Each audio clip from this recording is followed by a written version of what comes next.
Welcome to the deep dive. Today we're pulling back the curtain on a place lots of us think of as, a temporary haven, hotels. But as we're about to explore these spaces that seem safe, well, they can sometimes hide some really terrifying encounters. They can completely shatter that feeling of security. Indeed. We've gathered quite a few first-hand accounts, and they really show this unsettling side of staying in hotels. You get everything from unexpected intruders right into your room to these really chilling manipulations. And these stories, they really highlight a specific kind of vulnerability people feel when they're away from home, away from what's familiar and secure. Right. So our mission today is to really unpack what makes these hotel horror stories just so deeply disturbing. We want to get at not just what happened, but those specific moments that completely change how you perceive safety. Sure. What is it really about these experiences that leave such a lasting mark? Okay, let's unpack this. We'll start with a scenario that really cuts right to the bone. The chilling idea of someone unwanted getting into what should be your private space, your sanctuary. It really makes you think, how easily can this place that feels safe become a place of real unease? Okay, take this account. So I'm a 12-year-old girl. She's staying with her family, big city hotel.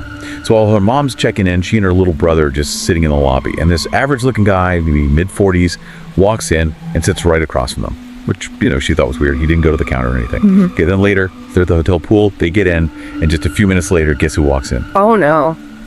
Same guy. The same man. And he's fully dressed, clearly not there for a swim. He just sits down. Her mother gets visibly worried, tells the kids, if he's still here in 5 minutes, we're leaving. Smart move. Instinct. Yeah, and he didn't leave, so they did. So they get back to their room, mom hops in the shower, then there's a knock. A voice says, housekeeping, kind of high-pitched. The girl thinks maybe they need towels or something, so she answers it. Oh, I have a bad feeling about this. It's him, the creepy guy. He just gives her this little smile and a wave, and she just freezes. Her mind's racing, thinking the worst. Just then, her mom comes out of the shower, sees him standing there, yanks her daughter back inside, and slams the door, locks it. They immediately call the front desk, ask for a room change. And then they hear footsteps, like stomping away down the hall. Wow, that's terrifying. Thankfully, he was gone. They switched rooms, never saw him again. But still, that's incredibly unsettling. And what's really insightful there, I think, is how that whole home away from home idea, the thing hotels try to create, it actually creates this unique psychological weak spot. So when that safe space is breached, it's not just the physical threat, it's this deep rupture of your personal boundaries. It often feels, more unsettling than if something similar happened out in a more public place. Absolutely. And sometimes it goes beyond just the room itself. Sometimes they use your personal information like a weapon. Okay, picture this. Someone's just moved to a new town looking for a job. She asks about desk work at this hotel that seems kind of vacant, smells stale. The guy behind the desk has this really thick accent. The whole place has a weird vibe, but she fills out an application anyway. Feels him staring the whole time. Leaving personal details. Exactly. Later that evening, she starts getting these bizarre, harassing phone calls. A woman's voice using her name, screaming threats like, disturb my phone, disturb your life you can't see, just awful stuff. Then, the terror really ramps up. Her dog starts barking like crazy, and she sees a hand clawing through her doggy door. Oh my God. Yeah. She calls the police, they investigate. Turns out, the manager reveals the man involved was actually a fired employee. There it is. And he had a history of stalking a housemaid there. It just shows how quickly a totally innocent interaction, like applying for a job, can turn into this sustained campaign of terror. Okay, so moving on from those sort of direct intrusions, our next set of stories gets into encounters where the threat isn't maybe immediately obvious, or it's masked by really unsettling, unpredictable behavior. Yeah. Expert, how do we even start to process these kinds of situations? Well, it's incredibly difficult, isn't it? Because these individuals, they often just defy logic. What's fascinating, psychologically speaking, is how the unknown factor just cranks up the fear massively. When you don't know their motives, or they seem totally irrational, your usual ways of responding just feel useless. It leaves you feeling completely disoriented and helpless, really. That feeling of disorientation, it's perfectly captured in this next story. Imagine this guy, he's really sick with a bad flu, staying in a motel. He gets woken up by his next door neighbor just screaming into a phone, smashing things around in their room. Then it goes quiet for a bit. Then he hears this soft tapping on his door, followed by a whisper. Bro, let me smoke some. Unprotectable. Right. The sick guy, he'd actually been smoking a bit of pot himself to help with the flu symptoms. He actually thinks for a second, maybe dealing with this unstable psychopath is better than calling the cops. But just as he goes to open the door, bam, he gets kicked open right in his face. This guy, mid-30s maybe, pushes him aside. He's got a knife in his hand. Immediately starts asking weird, unsettling questions like, who else is in the room? Forces the sick guy to show him the bathroom, prove he's alone. The intruder seems really unstable. Then, still holding the knife, he switches gears completely, starts claiming he's undercover FBI and demands cooperation. Just completely irrational. Yeah. And terrifying with the knife. Totally. The guest, he can barely talk, he's so sick, he eventually just offers to smoke pot with the guy, anything to de-escalate. So the intruder makes him load the bowl, take the first hit. Then the intruder takes a hit and suddenly smiles, tries to hug the guest, folds up his knife, and then asks if he wants to go to the bar. Because bizarre.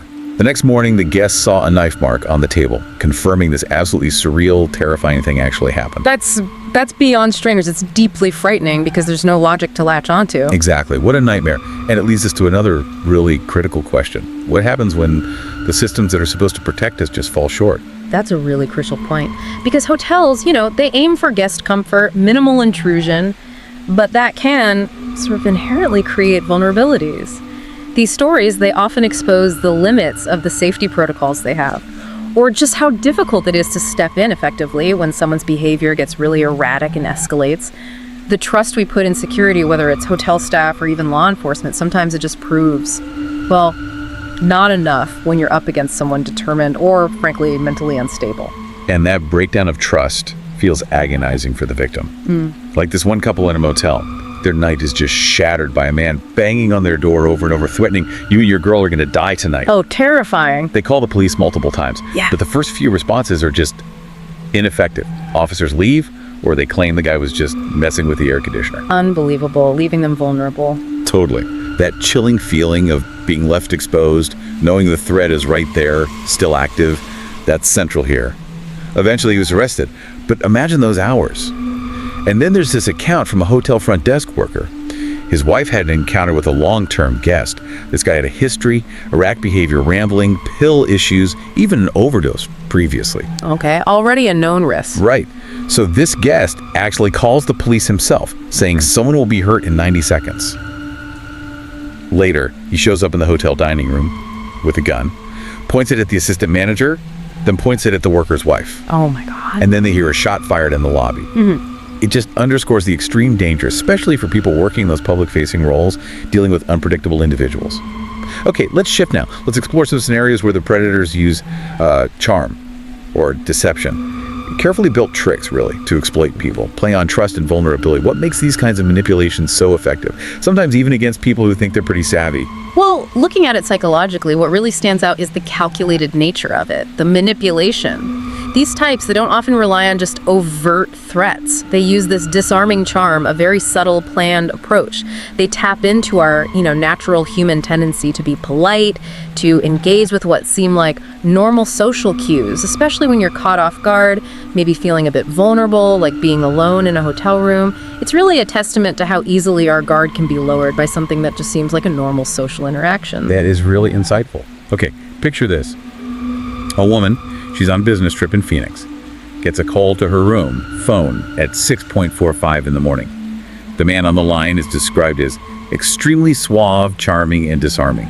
He pretends he knows her, an old acquaintance, makes her guess who he is, suggesting cities where they might have met. Classic misdirection, building rapport. Exactly. He eventually admits he called the front desk asking for Jenny Miller, claimed he knew her, and got patched through to her, the wrong Jenny. Plausible deniability built right in. Clever, in a disturbing way. Right. Then he tells her his real reason for calling the hotel he was trying to arrange a hookup with a married woman he met. And then he pivots, starts flirting with her, asks if she's as pretty as you sound, and subtly starts pulling out information, her age, her city, if she's married. Wow. Extracting information under the guise of friendly chat. It just highlights how easily this seemingly friendly, even playful interaction can hide a really predatory agenda, and how easily hotel phone systems could be exploited like that.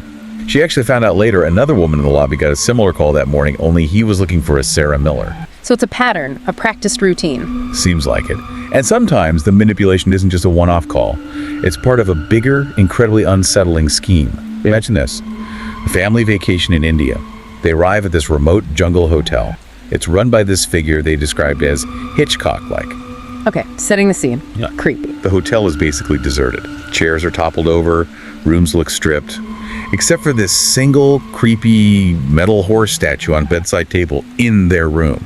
And this Hitchcock figure just lingers around, has these creeper eyes, they said, makes them uneasy. Later that night, one family member wakes up to the sound of their room door clicking shut.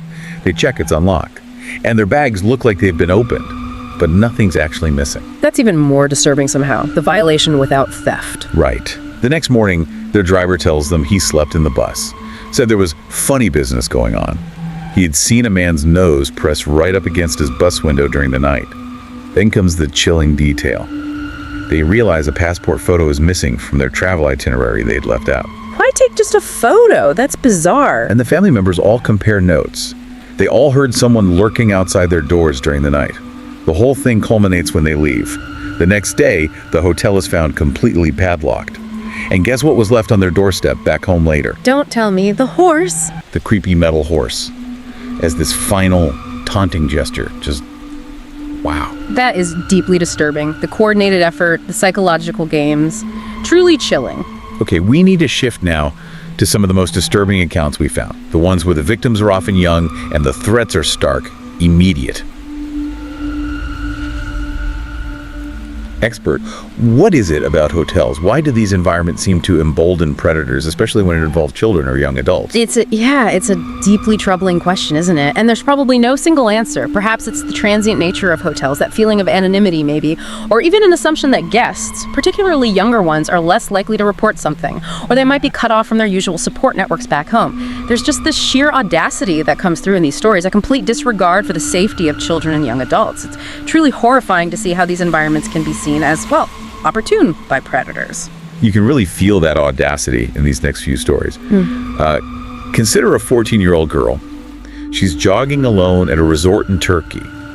A gardener, described as looking like a shriveled old date, approaches her, offers her a rose, tries to lure her towards a cabin nearby, and she notices he's holding a rag behind his back. Wow, that's sinister. The rag. Her instincts kick in, she just runs, but the encounter chills her, especially later when she sees him again on the beach. He just smiles at her and tauntingly mouths the word Rosa. That's awful, the psychological intimidation after the event. Then there's an account from a 16-year-old girl in Cabo San Lucas. Earlier in the day, a hotel security guard questioned her about her swimsuit, which felt off. Hours later, it's 4 a.m. She wakes up, and the same security guard is standing at the foot of her bed. Inside her room? How? He just stammered something about her door not being locked properly, then quickly fled.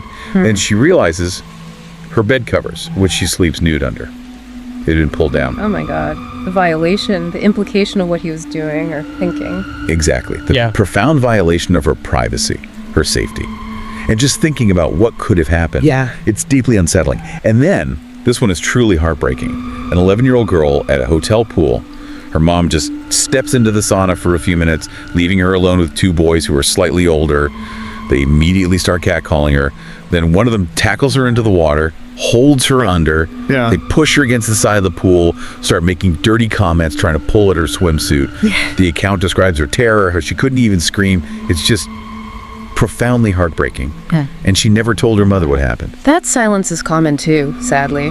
Especially at that age. Fear, shame. It's just a stark reminder of how innocence can be so brutally disregarded in these places. Okay, so here's where it gets really interesting, I think. If we try to connect all these different experiences, these diverse stories, a few chilling themes keep coming up, don't they? Absolutely. That immediate breakdown of trust, that feeling of being trapped or isolated, even if you're in a busy hotel, and just the unsettling unpredictability of people. Yes, exactly. These accounts, taken together, they really illuminate this inherent paradox about hotels, don't they? They're simultaneously public spaces and private spaces. They're temporary, yet somehow intimate because you're sleeping there, vulnerable.